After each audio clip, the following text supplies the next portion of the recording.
Welcome, guys. Welcome back to this channel.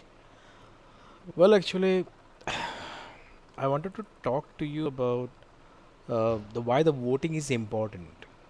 I mean, voting is important to all the Indians, but in particularly in India, uh, the voting percentage of minorities is always higher than the percentage of majority voting. Think in that way. If you are a US citizen and the white people are not voting, and only you are voting means you gonna form the government because in democracy हम ये जानते हैं कि democracy में number game होता है आप कितने क्वालिटी के वोट मिले इससे भी ज़्यादा ज़रूरी है कि आपको वोट कितने मिले और अगर आप वोट नहीं करेंगे तो जो वोट कर रहे हैं उन लोग आपकी गवर्नमेंट को फॉर्म करेंगे और आपको वो सुनना पड़ेगा और वो सब कुछ करना पड़ेगा जो वो लोग चाहते हैं। देखिए हमारे यहाँ एक बड़ी विडंबना ये है कि मेजॉरिटी वोट नहीं करती है, माइनॉरिटी वोट करके गवर्नमेंट फॉर्म कर देती है। कांग्रेस इसकी लाइव एग्जांपल है। कांग्रेस हो गया, बाकी और भी पार्टी हैं जो सिर्फ और सिर्फ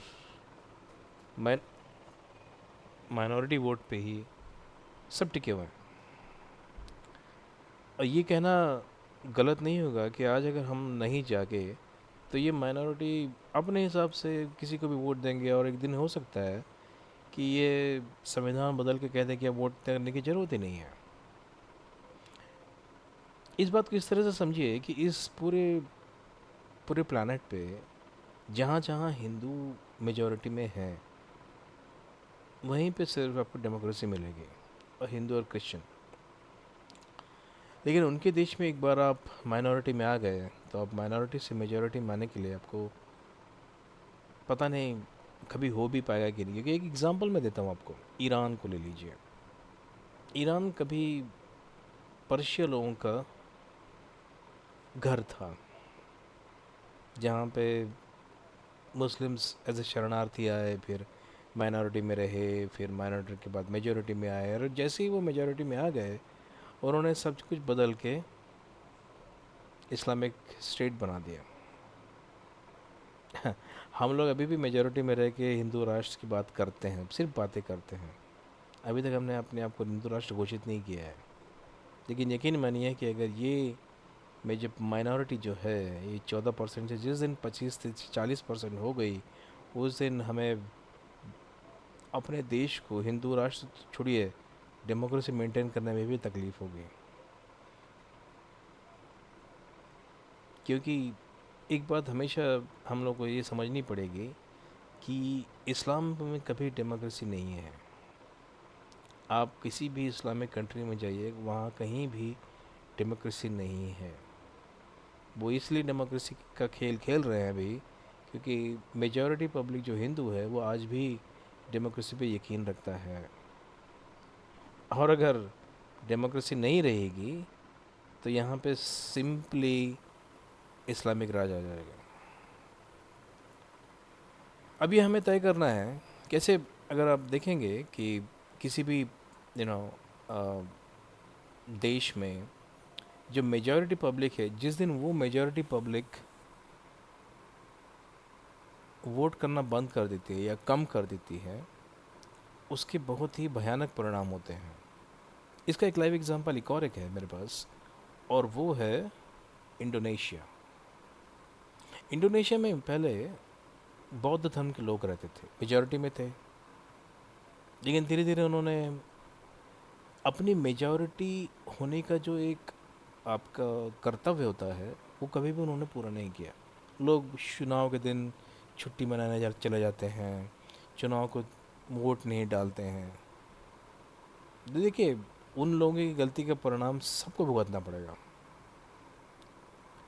और वो दिन दूर नहीं जिस दिन इस देश में इस्लामिक राज आ जाएगा।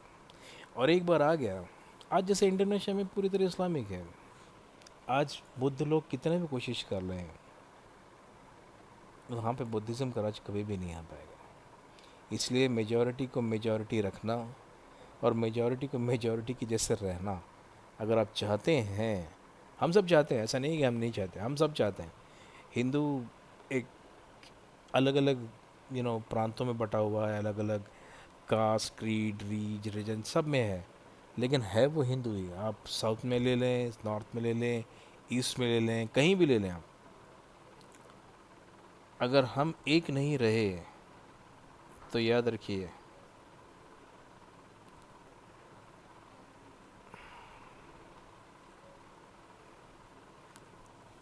हमें बचाने वाला कोई भी नहीं है। तो इसलिए अगर आप मुझ चाहते हैं कि इस देश में आप रहें, मैं तो सिंपल स्ट्रेट फॉरवर्ड मैं कह रहा हूँ कि इस देश में ये चाहते हैं कि आप, आपकी फैमिली, आपके पुरखे रहें इस देश में, तो please please go and vote for nationalist party. हमारे देश में इतना आसान है, किसी को, किसी से भी आप पूछ लीजिए इस देश के लिए, उस आदमी के लिए ये देश ऊपर है या उसका रिलीजन ऊपर है, आपको जवाब तुरंत मिल जाएगा। ज़्यादा सोचने की ज़रूरत नहीं है, ये ज़्यादा हमारे यहाँ इतना आसान है, किसी भी आप नॉन हिंदू से जाके पूछ लीजिए कि भाई उसके लिए इस देश से बड़ा है या उसका रिलीजन बड़ा है, वो सोच में पड़ जाएगा। जहाँ वो सोच में पड़ गया, आपको आपका उत्तर मिल चुका है। लेकिन मानिए कि हम लोगों ने अगर अपना ख्याल नहीं रखा, हमारे लोगों को ख्याल नहीं रखा, तो और कोई हमें बचाने आने वाला नहीं है। इसलिए प्लीज़ वोट करें, और वोट ऐसी पार्टी बीजेपी को करें जो कि नेशनलिस्ट पार्टी है, जो आपका वोट किसी सही आदमी के हिस्से में जाए। यकीन मानिए कांग्रेस और बाकी जो भी पार्टियां हैं, उनके लिए राष्ट्रवाद कभी भी मुद्दा न था, न होगा, और न कभी उनके ऊपर उसके लिए उनको कभी वो लड़ाई करेंगे।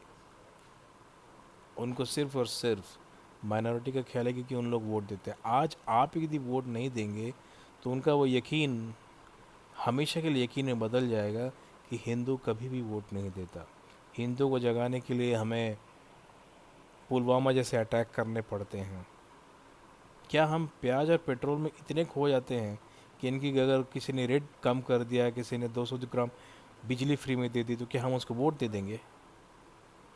प्लीज़ देखिए, ये समय बड़ा क्रिटिकल है। वोट देने से पहले और वोट देने ज़रूर जाइएगा। अगर आप वोट देने नहीं गए तो शायद कभी वोट देने मिले ही नहीं।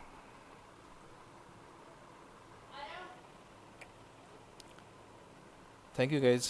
मैं आपसे फिर से उम्मीद करता हूँ कि आप मेरा ये छोटा सा वीडियो देखेंगे और समझेंगे, समझने की कोशिश करेंगे कि क्यों हमें वोट देना। Is a majority public, as a majority of India, majority religion of India, the most responsible religion in India को वोट देना कितना ज़रूरी है। हमें बचाने के लिए हम ही लोग हैं, हमें बचाने के लिए कभी भी मुस्लिम्स आने वाले नहीं हैं। ये बात आपको पता होगी, पता नहीं मुझे, कि इस्लाम में देश की कॉन्सेप्ट नहीं है। There is no concept of country in Islam. तो हमारे देश में जितने भी, आप इस बात से अंदाज़ा लगा सकते हैं कि इन 70 सालों में एक भी ऐसा मुस्लिम लीडर नहीं हुआ है जो इस देश के सभी हिंदुओं तक पहुंच सके।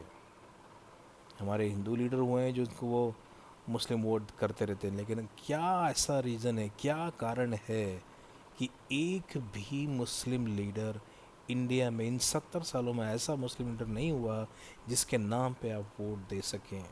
Think about it. जो लोग इस देश के लिए लड़ते हैं, जो लोग इस देश को अपना घर मानते हैं, वो लोग इस देश की प्रगति में हाथ बटाने के लिए भी तैयार होते हैं और इस देश में लीडरशिप भी तैयार करते हैं। ऐसा क्या रीज़न है कि मुस्लिम्स कभी भी लीडरशिप मोड में नहीं आते हैं? वो ये नहीं चाहते कि उनका कोई लीडर बने। वो किसी न किसी को, या तो फिर सपा बसपा कांग्रेस, इन सब को वोट दे के अपना एजेंडा चलाते हैं। आप 70 साल से ज़्यादा से इस देश में हैं, फिर भी आप अपने आप को इस देश का पार्ट नहीं मानते। क्या ऐसा रीज़न है, क्यों ऐसा है कि जम्मू कश्मीर में हमें आर्मी भेजनी पड़ती है? पाकिस्तान से जुड़ा तो राजस्थान भी है, पाकिस्तान से जुड़ा तो गुजरात भी है। पाकिस्तान से जुड़ा तो पंजाब भी है, जम्मू भी है। क्यों जम्मू में हमारी आर्मी नहीं रहती? हमेशा आर्मी कश्मीर में ही क्यों रहती है? Think about it guys. और एक बात हमेशा अपने आप से पूछिए वोट जाने से पहले, कि क्यों मुस्लिम इतनी बड़ी बड़ी तादाद में निकल के वोट करते हैं? क्यों वो हमारे जैसे नहीं हैं? क्यों वो जो हमारे जैसे हिंदुओं जैसे नहीं हैं, कि जिनको इस देश पे यकीन है? और हमेशा इतनी तादाद में वोट करने का रीज़न क्या है? क्या चाहते हैं वो? क्या यही चाहते हैं कि एक दिन उनका राज हो और उनके राज में किसी और का राज ना हो? जहाँ मुस्लिम्स हैं वहाँ हिंदू कभी भी नहीं रह सकते। पाकिस्तान, बांग्लादेश, ईरान, इराक, आप पूरी तरह से देख लीजिए, जहाँ भी आपकी नज़र जाती है वीज़ा लेके आपको अपने देश में रहना पड़ेगा। ऐसी हालत ना आए, इससे पहले आप वोट कर लीजिए। थैंक यू गाइस, मैं कुछ ज़्यादा समय नहीं लूँगा, लेकिन ये मेरा मैसेज है कि आप सोच समझ के वोट कीजिए, क्योंकि ये कुछ ढोंगी हिंदू हैं, चुनावी हिंदू हैं, जिनसे हमें बच के रहना पड़ेगा। Thank you guys, thanks a lot.